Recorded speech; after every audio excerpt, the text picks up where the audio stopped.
Dadajon, bir iltimosim bor. Bugun kechga kollejimizda katta bal bo'lib o'tadi. Ba'zimda yonimda qo'llab turishingizni xohlayman. O'rtoqlaring oldida boyligimizni bildirish yoqmas edi-ku. Nima bo'lganda ham seni istaging men uchun muhim. Marta xonimni ham ovoling, qizlari bilan birga o'qiymiz. Oyisini ko'rsa, xursand bo'lishi aniq.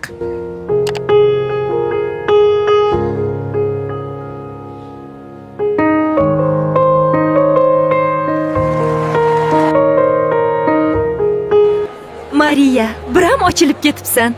Bazimda sendan jozibador qiz yo'qligi aniq. Doimgidan ham go'zalsan.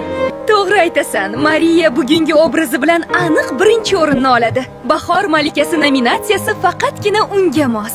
Bu muhokama qilinadigan mavzu ham emas aslida. Kollej uchun dadam keragidan ortiq yordam bergan. Shunga ham mendan boshqa qiz bu o'ringa munosib emas. Qizlar juda ham ochilib ketibsiz. Ha, aytgancha Eliza ko'rinmaydi. Bazimga keladimi o'zi? Elizami? Juda ham o'zgarib ketibdi.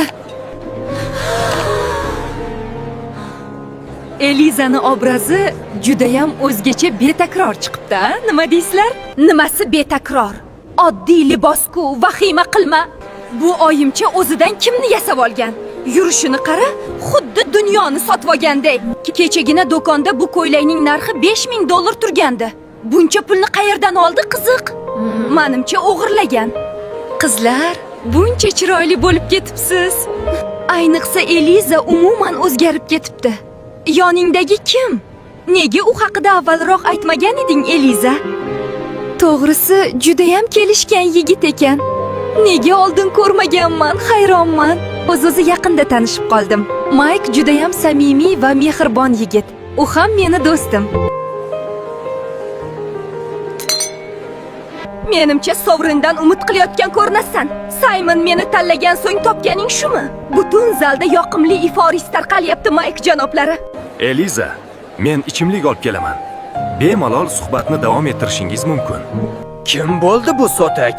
Eliza bilan kulishib o'tiribdimi? Shuning uchun ham men bilan kelishni xohlamagan ekanda. Mike, e'tibor berma. Sen kollejdagi eng ko'ngli toza yigitsan. Ko'rinishing uncha-muncha janoblardan ancha ko'rkamroq.